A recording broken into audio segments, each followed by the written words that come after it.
Good morning students.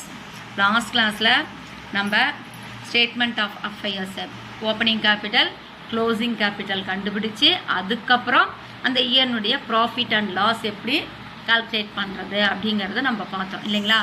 அடுத்தது வந்து இந்த இன்கம்ப்ளீட் ரெக்கார்ட்ஸை வச்சு ஃபைனல் அக்கௌண்ட்ஸ் எப்படி ப்ரிப்பேர் பண்ணுறது அப்படிங்கிறத நம்ம பார்க்கலாம். பாருங்களேன், the preparation of final accounts from incomplete records. When books of accounts are incomplete, information regarding revenues, expenses, assets and liabilities is not known fully. Hence, it becomes difficult to prepare the trading and profit and loss account and balance sheet. But with the available data, the missing figures can be found out and then the final accounts can be prepared. இல்லைங்களா, இப்போ வந்து ஏன் வந்து இதை incomplete records நம்ம சொல்கிறோம் அப்படின்னு சொன்னால், இதனுடைய எக்ஸ்பென்சஸ், ரெவென்யூ இது எல்லாமே நமக்கு கம்ப்ளீட்டாக இருக்க போகிறோம் இல்லை. அசட்ஸோ லியாபிலிட்டிஸோ இதெல்லாம் வந்து சரியான அமௌண்ட் நமக்கு கொடுத்துருக்க மாட்டாங்க. அதனால தான் நம்ம என்ன சொல்கிறோம், இதை இன்கம்ப்ளீட் ரெக்கார்ட்ஸ் அப்படின்னு சொல்கிறோம். இப்போ சரியான அந்த எக்ஸ்பென்சஸ், இந்த இன்கம்ஸு, அசட்ஸ் அண்ட் லியாபிலிட்டிஸ் இருந்துச்சுன்னா மட்டும்தான் நம்ம எதை ப்ரிப்பேர் பண்ண முடியும், ப்ராப்பராக ட்ரேடிங், ப்ராஃபிட் அண்ட் லாஸ் அக்கௌண்ட்டும் பேலன்ஸ் ஷீட்டும் நம்மளால் ப்ரிப்பேர் பண்ண முடியும். அப்போ நம்மக்கிட்ட என்ன அவைலபிள் டேட்டா இருக்குது, எது வந்து மிஸ்ஸிங் ஃபிகராக இருக்குது, அதை வச்சு நம்ம எப்படி வந்து இந்த ப்ராஃபிட் அண்ட் லாஸ், இந்த ஃபைனல் அக்கௌண்ட்ஸை எப்படி நம்ம ப்ரிப்பேர் பண்ண போகிறோம் அப்படிங்கிறதான் நம்ம இப்போ பார்க்க போகிறது. ஓகேங்களா. இப்போ இதில் பாருங்களேன், ஃபஸ்ட்டு என்ன ஸ்டெப்ஸ் வந்து இதில் நம்ம ஃபாலோ பண்ணுறோம் அப்படின்னு சொன்னால், opening statement of affairs is to be prepared to ascertain the opening. இப்போ நம்ம என்ன பண்ண, ஓப்பனிங் கேபிட்டல் நமக்கு தெரியணும் அப்படின்னு சொன்னால் கொடுத்துருக்கக்கூடிய ஸ்டேட்மெண்ட்டை வச்சு நம்ம ஸ்டேட்மெண்ட் ஆஃப் அஃபையர்ஸ் கண்டுபிடிச்சி ஓப்பனிங் கேபிட்டல் கண்டுபிடிச்சிருவோம். Missing figures must be found out with the available. இப்போ என்ன மிஸ்ஸிங் ஃபிகர் இருக்குது, அது மிஸ்ஸிங் ஃபிகர் என்ன நினச்சிக்கலாம்னா, debtors, creditors, bills payable, bills receivable, இந்த மாதிரி ஏதாச்சும் நமக்கு கொடுக்காம இருந்தால், ஒன்று கொடுத்து ஒன்று கொடுக்காம இருக்காங்க அப்படின்னு சொன்னால் அதை வச்சு எப்படி நம்ம அந்த இதை வந்து ப்ரிப்பேர் பண்ணோம், இருக்கக்கூடிய டேட்டாவை வச்சு எப்படி அந்த மிஸ்ஸிங் ஃபிகரை நம்ம கால்குலேட் பண்ணுறது அப்படிங்கிறது பார்க்க போகிறோம். This can be done by preparing the memorandum accounts or by making a necessary adjustments to the existing figures. For example, it may become necessary to prepare a cash book to find out the missing items such as the cash purchase and cash sales. இதை வச்சு நம்ம எதை prepare பண்ணணும், first cash பர்ச்சேஸையும் cash சேல்ஸையும் நம்ம prepare பண்ணணும். அடுத்து by preparing total debtors account and total creditors account, credit sales and credit purchase can be asset. அதுக்கப்புறம் என்ன பண்ணோம், total debtors and total creditors account நம்ம கிரியேட் பண்ணோம். டோட்டல் டெப்டார்ஸ் அக்கௌண்ட்டோ டோட்டல் கிரெடிட்டார்ஸ் அக்கௌண்ட்டோ நம்ம ப்ரிப்பேர் பண்ணோம் அப்படின்னு சொன்னால் நமக்கு எதை தெரிஞ்சிருக்கணும், credit sales and credit purchase இருந்துச்சுன்னு சொன்னால் மட்டும்தான் டோட்டல் டெப்டார்ஸ் அக்கௌண்ட்டும் டோட்டல் கிரெடிட்டார்ஸ் அக்கௌண்ட்டும் நம்மளால் ப்ரிப்பேர் பண்ண முடியும். Bills receivable account and bills payable account are to be prepare to find out the balance of bills receivable received and bills payable accepted respectively. The final step is to prepare the trading and profit loss account and the balance sheet. ஓகேங்களா. இப்போ நம்ம first வந்து total debtors total creditors account வந்து நம்ம கண்டுபிடிக்கணும் அப்படின்னு சொன்னால், நம்ம அந்த டோட்டல் டெப்டார்ஸ்க்கு என்னென்ன ஃபார்மெட் வரும், டோட்டல் கிரெடிட்டார்ஸ்க்கு என்னென்ன ஃபார்மெட்டில் என்னென்ன வரும், அதே மாதிரி பில்ஸ் ரிசீவபிளுக்கு என்ன வரும், பில்ஸ் பேயபிளுக்கு என்ன வரும் அப்படிங்கிறத மட்டும் இந்த 4 ஃபார்மெட்டையும் நீங்கள் நல்லா படிச்சிட்டிங்க அப்படின்னு சொன்னால் அடுத்த கிளாஸில் நம்ம என்ன பண்ணலாம், சம் போட ஆரம்பிச்சிடும். ஓகேவா. இப்போ டோட்டல் டெப்டார்ஸ் அப்படின்னு சொன்னால் அதில் டெபிட் சைடு என்ன வரும், கிரெடிட் சைடு எது வரணும் அப்படிங்கிறத நீங்கள் தெரிஞ்சு வச்சுருக்கணும். ஓகேவா. அப்படியே வாங்க, கீழே டோட்டல் டெப்டார்ஸ் அக்கௌண்ட் கொடுத்துருக்காங்க பாருங்கள். ஃபஸ்ட்டு இதில் டு பேலன்ஸ் ப்ராடவுன் அப்படின்னு சொல்லி கொடுங்க. இந்த டோட்டல் டெப்டார்ஸை பொறுத்த வரைக்கும் ஓப்பனிங் பேலன்ஸ் ப்ராட் டவுன் அப்படின்னு சொன்னால் அது எப்பயுமே நமக்கு எங்கே தான் வரணும், டெபிட் சைடில் தான் வரணும். அப்போ ஆட்டோமேட்டிக்காக க்ளோசிங் பேலன்ஸுங்கிறது எங்கே வருது, கிரெடிட் சைடில் நமக்கு வருது. பை பேலன்ஸ் கேரிட் ஒன் போடுறோம். ஓகேங்களா, அண்டர்ஸ்டாண்ட் ஆகுதா. இப்போ நமக்கு ஃபஸ்ட்டு ஓப்பனிங் பேலன்ஸுன்னு இந்த டோட்டல் டெப்டார்ஸ் கண்டுபிடிக்கிறதுக்கு கொடுத்துருந்தாங்க அப்படின்னு சொன்னால் அது எப்பயுமே எங்கே தான் வரணும், டெபிட்டில் வரணும். அதனால க்ளோசிங் பேலன்ஸ் நமக்கு வந்து கிரெடிட்டில் வந்துடும். அடுத்தது வந்து இங்கே பாருங்கள், ஃபஸ்ட்டு வந்து பர்டிகுலர்ஸ் டெபிட் அண்ட் கிரெடிட் இருக்குங்களா. கிரெடிட் சைட் ஃபஸ்ட்டு பார்த்தீங்க அப்படின்னு சொன்னால் by cash account received, cash ஏதாச்சும் ரிசீவ் பண்ணியிருந்தோம்னா அந்த அமௌண்ட் நமக்கு இங்கே வந்துடும். அதே செக்காக நம்ம ரிசீவ் பண்ணியிருந்தோம் அப்படின்னு சொல்லி பார்த்தோம்னா பை பேங்க் அக்கௌண்ட் போடுவோம். ஓகேங்களா, அது வந்து பை பேங்க் அக்கௌண்ட் செக் ரிசீவ்டுன்னு கொடுத்துருக்காங்க பாருங்கள், அது வந்து நமக்கு கிரெடிட் சைடில் வரும்.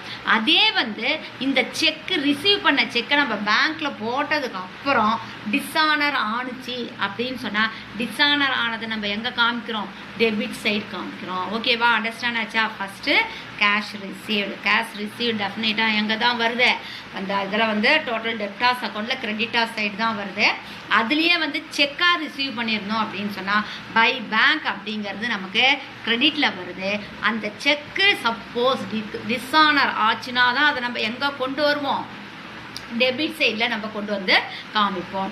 அடுத்தது டிஸ்கவுண்ட் அலவுட் அக்கௌண்ட்டு. டிஸ்கவுண்ட் ஏதாச்சும் அதுக்கு நம்ம கொடுத்துருந்தோம் அப்படின்னு சொன்னால் அலவுடு பண்ணியிருந்தோம்னா அதுக்கு நம்ம அது கிரெடிட்டில் நமக்கு வரும். அடுத்தது சேல்ஸ் ரிட்டர்ன் அக்கௌண்ட்டு. இப்போ வந்து சேல்ஸ் ரிட்டர்ன் இங்கே வருது, அப்போ சேல்ஸ் அக்கௌண்ட்டுங்கிறது எங்கே வரும், ஆட்டோமேட்டிக்காக நமக்கு டெபிட் சைடில் வரும். புரியுதுங்களா? இந்த இடத்துல என்ன வருது, சேல்ஸ், கிரெடிட்டில் சேல்ஸ் ரிட்டர்ன் அக்கௌண்ட் கொடுத்துருக்காங்க. அப்போ அது ஒரு பொருளை நம்ம சேல் பண்ணால் தான் நம்ம என்ன பண்ண முடியும், அந்த சேல் திரும்ப நமக்கு வந்திருக்கும், சேல் ரிட்டர்ன் ஆகிருக்கும். அப்போ சேல் ரிட்டர்ன் கிரெடிட்டில் வருது அப்படின்னு சொன்னால் சேல்ஸ் நமக்கு எங்கே வரணும், ஆட்டோமேட்டிக்காக டெபிட் சைடில் வரணும். ஸோ இந்த இது என்ன, கிரெடிட் சேல்ஸ் எவ்வளோ பண்ணியிருக்கிறோம். ஓகேவா, கிரெடிட் சேல்ஸ் பண்ணது தான் ரிட்டர்ன் ஆனது நம்ம இங்கே வந்து கொண்டு வந்திருக்கோம். அடுத்தது பேட் டெப்ஸ் இருந்தால் அதுவும் கிரெடிட் சைடில் வரும். பில்ஸ் ரிசீவபிள் இருந்துச்சு அப்படின்னு சொன்னால் நமக்கு எங்கே வரணும் அப்படின்னு சொன்னால் கிரெடிட்டில் வரும். பில்ஸ் ஏதாச்சும் நம்ம கலெக்ட் பண்ண வேண்டியதாக இருந்துச்சுன்னா டெபிட்டில் வரும். அந்த ரிசீவ் பண்ண பில்லை நம்ம பேங்க்கில் போட்டு அது டிஸானர் ஆச்சு அப்படின்னு சொன்னால் அது எங்கே வரும் அப்படின்னு சொல்லி பார்த்தோம்னா டெபிட் சைடு நமக்கு வரும். ஓகேவா, அண்டர்ஸ்டாண்ட் சார்? அடுத்தது by balance carried out, closing balance, ரெண்டையும் டோட்டல் பண்ணி ரெண்டுத்துக்கும் வரக்கூடிய டிஃப்ரெண்ட் வேல்யூ நமக்கு க்ளோஸ், அது டோட்டல். அப்போ கேஷாக எவ்வளோ நம்ம டெப்டாஸ் கொடுத்துருக்கோம், கிரெடிட் டெப்டாஸ் எவ்வளோ இருக்காங்க, ரெண்டுத்தினுடைய டோட்டல் என்னங்கிறது நமக்கு தெரிஞ்சுக்கிடும். ஓகேவா, அண்டர்ஸ்டாண்ட் ஆச்சுங்களா உங்களுக்கு? பாருங்கள், ஃபஸ்ட்டு ஓப்பனிங் பேலன்ஸில் டு பேலன்ஸ் ப்ராட் டவுன் வரும், க்ளோசிங் பேலன்ஸ் அப்படிங்கிறது கிரெடிட் சைடில் வரும். பை கேஷ் ரிசீவ்டு அப்படின்னு சொன்னால் கிரெடிட்டாஸில் வரும். அதே பேங்க் செக் ரிசீவ்டுனாலும் கிரெடிட்டாஸ் வரும். அந்த செக் வந்து டிஸானர் ஆச்சுன்னு சொன்னால் அது வந்து நமக்கு டெபிட் சைடில் வரும். டிஸ்கவுண்ட் அலவுட் வருது. அடுத்தது வந்து சேல்ஸ் ரிட்டர்ன் இங்கே வருது. அப்போ கிரெடிட் சேல்ஸ் பண்ணியிருந்தா தான் நம்ம கிரெடிட் சேல்ஸ் பண்ணியிருந்தோம் அப்படின்னு சொன்னால் இந்த டெப்டாஸ் அக்கௌண்ட்டில் கிரெடிட் சேல்ஸ் தான் என்ட்ரி பண்ணுவோம், நம்ம கேஷ் சேல்ஸ் பண்ண மாட்டோம். ஸோ இந்த இது வந்து இங்கே போட்டிருப்போம். இது சேல்ஸ் ரிட்டர்னை வந்து கிரெடிட்டில் நம்ம கொண்டு வந்திருக்கோம். By bad debts, then bills receivable தான் கிரெடிட் சைடு.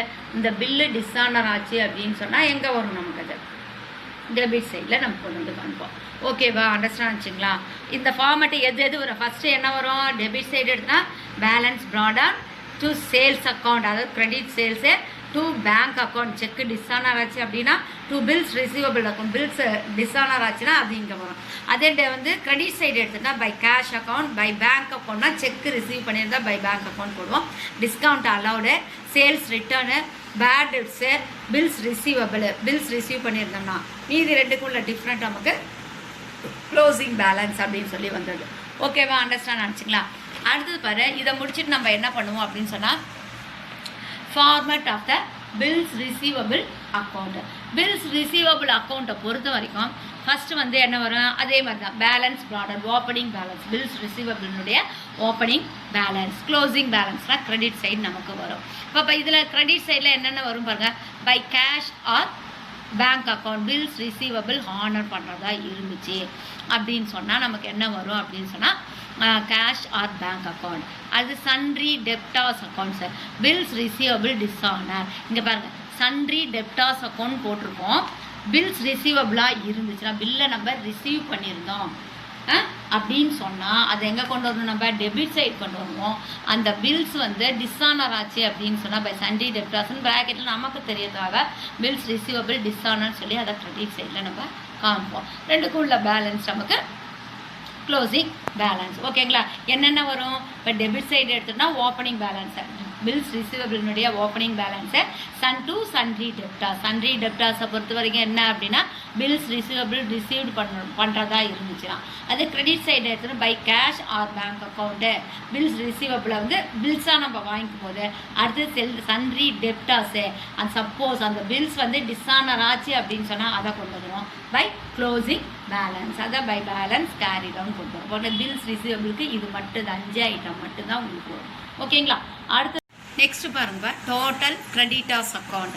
இந்த டோட்டல் கிரெடிட்டார்ஸ் அக்கௌண்ட்டை பொறுத்த வரைக்கும் ஓப்பனிங் பேலன்ஸ் அப்படிங்கிறது எங்கே வருது? டெபிட் சைடில் வருது. அப்போ ஆட்டோமேட்டிக்காக க்ளோசிங் பேலன்ஸ் எங்கே நமக்கு வரும்? டெபிட் சைடு வரும். ஓகேங்களா? Opening balance total creditors account அப்படின்னு சொன்னால் ஓப்பனிங் பேலன்ஸ் அப்படிங்கிறது கிரெடிட் சைடில் வருது. அதே வந்து க்ளோசிங் பேலன்ஸ் அப்படிங்கிறது டெபிட் சைடில் வருது. வேறு எதெல்லாம் இங்கே வரும்? To cash paid.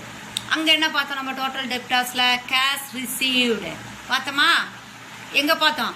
கிரெடிட் சைடில் பார்த்தோம். இப்போ அதே டெபிட் சைடில் டு கேஷ் பெய்டு. ஓகேங்களா? To cash account. அதே மாதிரி to bank account. Cheque pay பண்ணியிருந்தோம்னா டு பேங்க் அக்கௌண்ட்டுன்னு வரும். அந்த செக்கு டிஸானர் ஆயிடுச்சு அப்படின்னு சொன்னால் பை பேங்க் அப்படின்னு சொல்லி நம்ம எங்கே கொண்டு வரோம்? கிரெடிட்டில் கொண்டு வரோம். ஓகேங்களா? அதுக்கு வந்து பை பேங்க்குன்னு சொல்லி எங்கே போட்டோம்? கிரெடிட்டில் போட்டோம். பேங்க் இந்த செக்கு டிஸானர்னா டெபிட்டில் வந்துச்சு. இங்கே செக் பெய்டுங்கும் போது நமக்கு எங்கே வருது? டெபிட்டில் வருது டு பேங்க்கு.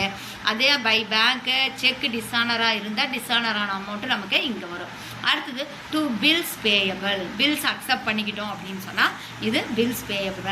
அந்த பில்ஸ் வந்து டிஸானர் ஆச்சு அப்படின்னு சொன்னால் பை பில்ஸ் பேயபிள் போல் டிஸ்கானர் அப்படின்னு சொல்லிட்டு இந்த கிரெடிட் சைடில் வரும். Purchase return. அங்கே என்ன பார்த்தோம் நம்ம? டெபிட் கிரெடிட் சைடில் சேல்ஸ் ரிட்டர்ன் பார்த்தோம். இங்கே என்ன கொடுத்துருக்காங்க? Purchase return. ஓகேங்களா? அதனால தான் அதை நம்ம டோட்டல் கிரெடிட்டார்ஸ் அக்கௌண்ட். அப்போ பர்ச்சேஸ் கிரெடிட் சேல்ஸு இதை கண்டுபிடிக்கிறது எது? அப்புறம் கிரெடிட் பர்ச்சேஸை கண்டுபிடிக்கிறது எது அப்படின்னு சொல்லி பார்த்தோம்னா இந்த டோட்டல் கிரெடிட்டார்ஸ் அக்கௌண்ட். ஓகேவா? அண்டர்ஸ்டாண்ட் ஆகுதா? இப்போ இந்த பக்கம் என்னென்ன வரும் அப்படின்னா by balance brought down opening balance, by purchase account credit purchase எவ்வளோ இருக்குது, பை பேங்க் செக்கு டிஸானர் ஆச்சுன்னா என்ன வரும்? Bills payable. பில்ஸ் வந்து டிஸானர் ஆனால் இங்கே வரும். அதே டெபிட் சைடு எடுத்தோன்னா கேஷ் பே பண்ணது எவ்வளவு, செக்காக பே பண்ணது எவ்வளோ, பில்ஸ் பேயபிள் எவ்வளோ பண்ணோம், டிஸ்கவுண்ட் அதுக்கு எவ்வளோ ரிசீவ் பண்ணியிருக்கோம், பர்ச்சேஸ் ரிட்டர்ன் இருந்துச்சு அப்படின்னு சொல்லி அந்த கிரெடிட் பர்ச்சேஸ் இருக்குங்க இல்லைங்களா? அந்த பர்ச்சேஸில் ஏதாச்சும் ரிட்டர்ன் இருந்துச்சுன்னா பர்ச்சேஸ் ரிட்டர்ன் இருந்தால் டெபிட் சைடில் காண்போம். மீதி இருக்கிறது நமக்கு வந்து ரெண்டுக்குள்ள பேலன்ஸ் நமக்கு க்ளோசிங் பேலன்ஸ். ஓகேங்களா? புரியுதா? இப்போ நீங்கள் ரெண்டையும் தனித்தனியாக அந்த ஃபார்மேட்டை வச்சு பார்த்தீங்கன்னா அதனுடைய டெபிட் சைடு கிரெடிட்டார்ஸ் அக்கௌண்ட்டில் கிரெடிட் சைட்லேயும் இதனுடைய கிரெடிட் சைடு அங்கே டெபிட்லேயும் வரும். அதே மாதிரி கிரெடிட்டார்ஸினுடைய டெபிட் சைடு இவங்க டோட்டல் டெப்டார்ஸினுடைய கிரெடிட் சைடாக நமக்கு வரும். ஓகேவா? அண்டர்ஸ்டாண்ட் ஆச்சுங்களா? பார்த்துக்கோங்க. ஃபஸ்ட்டு டெபிட்டில் என்னென்ன வரும்? To cash pay, to cheque bank pay, bills payable, to discount received. அங்கே என்ன பார்த்தோம்? டிஸ்கவுண்ட் பேயபிள் பார்த்தோமா? பெய்டு பார்த்தோம். இங்கே டு பர்ச்சேஸ் ரிட்டர்ன், அங்கே சேல்ஸ் ரிட்டர்ன் பார்த்தோம். டு பேலன்ஸ் கேரி டவுன் வருது. By balance, by purchase account, by bank account, by bills payable account. அவ்வளோதான். ஓகேங்களா? நெக்ஸ்ட்டு என்ன அப்படின்னு சொல்லி பார்த்தோம்னு சொன்னால் பில்ஸ் பேயபிள் அக்கௌண்ட் எப்படி அதுக்கோ அதே மாதிரி தான் இருக்குது. இதுலேயும் பாரு அதனுடைய opening balance by balance brought down அப்படிங்கிறது நமக்கு கிரெடிட் சைடில் வருது. சன்ட்ரி கிரெடிட்டார்ஸ் இங்கே வரும் பில்ஸ் அக்செப்டடாக. இங்கே டெபிட் சைடு எடுத்து to cash or bank account, to sundry creditors account, to balance carry down account. ஓகேங்களா? எப்படி வந்து டோட்டல் கிரெடிட்டார்ஸ் அக்கௌண்ட்டில் அந்த ஓப்பனிங் பேலன்ஸும் க்ளோசிங் பேலன்ஸும் கிரெடிட் சைடும் டெபிட் சைடும் வருது. அதே தான் நமக்கு பில்ஸ் பேயபிள் அக்கௌண்ட்லேயும் கிரெடிட் சைடு டெபிட் சைடு நமக்கு வரும். இப்போ கிரெடிட்டில் வேறு எதெல்லாம் வரும்னா to cash or bank account, bills payable இப்போ ஒன்று கேஷாக கொடுத்துருப்போம் இல்லை செக்காக கொடுத்துருப்போம். அப்போ to cash R to bank account அப்படிங்கிறது. அடுத்து பில்ஸ் பேயபிள் டிஸ்கவுண்ட். இப்போ வந்து பில்ஸ் இங்கே என்ன கொடுத்துருக்கோம்? பில்ஸ் அதாவது sundry creditors account bills accepted கொடுத்துருக்கோம். அப்போ நம்ம என்ன பண்ணுறோம்? அந்த பில்ஸை நம்ம அக்செப்ட் பண்ணியிருக்கோம். அந்த பில்லு டிஸானர் ஆச்சுன்னா நம்ம என்ன பண்ணுறோம்? இங்கே டெபிட்டில் அதை நம்ம கொண்டு வரோம். ரெண்டுக்கும் உள்ள பேலன்ஸ் நமக்கு என்ன balance? Carry down closing balance. ஓகேங்களா? அண்டர்ஸ்டாண்ட் ஆச்சா? இன்னைக்கு பொறுத்த வரைக்கும் இந்த 4 ஃபார்மேட்டையும் நீங்கள் நல்லா படிச்சுக்கோங்க. படிச்சுட்டிங்களா? சாட்டர்டே வரப்போகிற அக்கௌண்டன்சி கிளாஸில் எல்லா சம்முமே நம்ம போட்டு முடிச்சிடும். இந்த சாப்டரை வந்து நம்ம க்ளோஸ் பண்ணிக்கலாம். ஓகேவாப்பா? அண்டர்ஸ்டாண்ட் ஆச்சா? இதில் ஏதாவது டவுட் இருந்தால் ஃபோன் பண்ணி கேளுங்க. தேங்க்யூ.